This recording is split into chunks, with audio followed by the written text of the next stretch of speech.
El día de hoy se hablará sobre la estrategia de lluvia de ideas. Esta se puede dar con o sin acompañamiento. ¿Para qué sirve? Se obtiene gran variedad de ideas en poco tiempo y aparte estimula la creatividad de los participantes. ¿Cómo utilizar o maximizar los beneficios de la lluvia de ideas? Esta es una gran técnica a la hora de trabajar con más personas para saber las ideas acerca de un tema.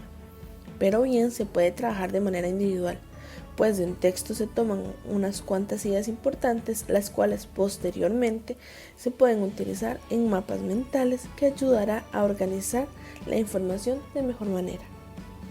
Recuerda que cada semana se suben nuevas estrategias de manejo del tiempo y de estudio.